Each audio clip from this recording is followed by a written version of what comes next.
News counter पर। और news counter की शुरुआत एक ऐसी खबर के साथ जो आपको जानना बहुत जरूरी है। और आज अतीक अहमद के परिवार में एक बार फिर से मातम फैल गया जब 3 साल के अंदर उनके परिवार में आज चौथी मौत हुई है। फूलपुर के पूर्व सांसद और माफिया रहे अतीक। UEM जयपुर एक आदर्श लक्ष्य है। भावी छात्रों के लिए अच्छी नौकरी, भविष्य के लिए तैयार कौशल के साथ अच्छी शिक्षा। अहमद के छोटे बेटे अबान अहमद की आज सुबह सड़क हादसे में मौत हो गई। अबान अहमद झांसी जेल में बंद अपने बड़े भाई से मिलने जा रहा था। झांसी में अबान की कार डिवाइडर से टकरा गई और इस हादसे में अबान की मौके पर मौत हो गई। अबान पिछले कुछ समय से सार्वजनिक तौर पर कम नजर आ रहा था, लेकिन जब भी सामने आया किसी ना किसी वजह से चर्चा में रहा। अब आप तस्वीरों में देख सकते हैं कि हादसे के बाद वो कार कितनी बुरी तरह से क्षतिग्रस्त हुई है जिसमें अबान बैठकर प्रयागराज से झांसी जा रहा था। अबान अतीक अहमद के 5 बेटों में सबसे छोटा था और उमेश पाल हत्याकांड के बाद जब अतीक और उसके परिवार पर कानूनी कार्रवाई शुरू हुई तो अबान और उसके भाई अहजम को पुलिस ने चकिया इलाके से बरामद करके बाल संरक्षण गृह भेजा था। तब दोनों नाबालिग थे। दोनों करीब 7 महीने तक बाल सुधार गृह में रहे और बाद में कल्याण समिति के आदेश पर उनकी बुआ परवीन कुरैशी के सुपुर्द उनको किया गया। बाल गृह से निकलने के बाद दोनों सबसे पहले अपने पिता अतीक और चाचा अशरफ की कब्र पर पहुंचे थे और वहां पर नमाज अदा की थी। तो 3 साल और 4 मौतें। अतीक अहमद का कुनबा कैसे बिखर रहा है, खत्म हो रहा है, उसकी एक एक डिटेल्स लेकर आए हैं।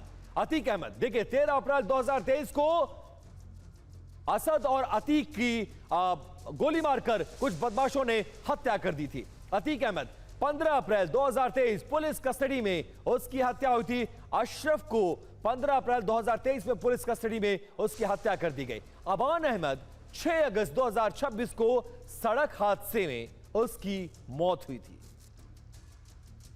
झांसी में अतीक अहमद के छोटे बेटे अबान का सड़क हादसे में मौत हो गई है और इस एम्बुलेंस में देखिए घायलों को लाया जा रहा है। झांसी के मेडिकल कॉलेज के ये तस्वीरें साफ तौर पर है जहां पर जो घायल हैं बताया जा रहा है क्रेटा गाड़ी में 5 लोग सवार थे, झांसी आ रहे थे और झांसी आकर के वह जो अली जो उनका भाई है वो झांसी कारागार में बंद है, उससे मिलने आ रहे थे। वो इसी बीच डिवाइडर से क्रेटा गाड़ी टकराती है और तस्वीरें पहले आप देखिए कि जो जख्मी लोग हैं 2 लोगों की मौत हो गई है। एक तो अबान की मौत हो गई, अतीक अहमद का बेटा था छोटा, और उनके जो दोस्त थे वो भी कहीं ना कहीं जख्मी हुए हैं। उसमें से एक दोस्त की मौत हो गई है। बाकी 3 लोगों को यहाँ पर इलाज के लिए लाया गया जा रहा है। अब आपको इस हादसे का हम एक AI वीडियो दिखाने जा रहा है जिसके जरिए आपको समझाने की कोशिश करते हैं कि ये पूरा एक्सीडेंट हुआ कैसे और कैसे मौके पर वो तमाम लोग मारे गए। अब ये देखिए, ये वो क्रेटा कार है। ये प्रयागराज से आज सुबह सुबह झांसी के लिए रवाना हुई। इस कार में 5 लोग सवार थे और एक बार फिर से देखिए कार बहुत तेज रफ्तार में चल रही थी। अचानक से कार का संतुलन बिगड़ता है क्योंकि ऐसा जो घायल है इस गाड़ी में जो जिंदा बच गए हैं उन्होंने ये बताया है कि गाड़ी की रफ्तार 100 किलोमीटर प्रति घंटे से ज्यादा थी।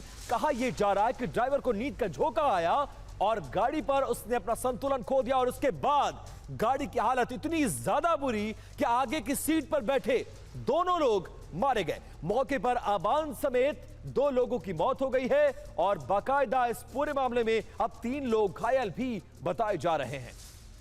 अब अतीक के सबसे छोटे बेटे अबान अहमद के बारे में कुछ जानकारियां। सितंबर 2025 में देखिए अबान 3 गाड़ियों के साथ नैनी जेल पहुंचा था और तब यह चर्चा में आया था क्योंकि उसी जेल में उसका यही भाई जो आज की तारीख में झांसी में है वो उस वक्त प्रयागराज की नैनी जेल में बंद था और अली से मुलाकात करने पहुंचा था। इस दौरान कैमरों के सामने वो अपना चेहरा छिपाते हुए नजर आया था। नवंबर 2025 भड़काऊ रील पर पहला मुकदमा दर्ज हुआ था और प्रयागराज के धूमनगंज थाने में यह मुकदमे को दर्ज किया गया। रील से आरोप यह लगा कि रील से दहशत फैलाने की कोशिश की गई थी। उसके बाद अप्रैल 2023 को उमेश हत्याकांड के बाद बाल गृह में ये दोनों भाई जो नाबालिग थे उस समय उनको वहां पर रखा गया था। अब अमान के साथ गाड़ी में मौजूद शख्स ने क्या कुछ कहा। जो शख्स इस एक्सीडेंट में जिंदा बचा है उसकी जुबानी ये इस पूरी घटना को समझते और जानते हैं। क्या नाम है भैया आपका? एहज़म। क्या नाम है आपका? एहज़म। तो कैसे एक्सीडेंट हुआ कुछ बताइए। मैं सो रहा था, मैं पीछे गाड़ी में सो रहा था। हाँ। फिर मुझे कुछ होश नहीं है कि हुआ। कितने लोग थे गाड़ी में? 5 लोग। कौन कौन लोग थे? 5 लोग थे। अबान नाम था, उमर नाम था, सोनू नाम था और पैर में लगी हुई है भाई यार। भाई पैर किनकी मौत हुई है? फ्रैक्चर किनकी मौत हुई है? किसकी मौत हुई मुझे नहीं पता। और इस क्रेटा गाड़ी में 5 लोग सवार थे, जिसमें 2 की मौके पर मौत हो गई और 3 जीवित है, जिनका अस्पताल में इलाज चल रहा है। अब अतीक अहमद के परिवार को जानने की कोशिश करते हैं कि अतीक अहमद की शादी कब हुई, उसके परिवार में पत्नी के अलावा कौन कौन था, कितने बेटे थे, उनका नाम क्या था और आज की तारीख में कौन कहां है, वो जानने की कोशिश करते हैं। अतीक अहमद की पुलिस कस्टडी में हत्या हो गई थी। उसके बाद उसकी पत्नी शाइस्ता परवीन पिछले 3 सालों से लगातार फरार चल रही है। उसका पहला बेटा, कुल 5 बेटे हैं उसके, पहला बेटा उमर अहमद जो कि आज की तारीख में लखनऊ की जेल में बंद है।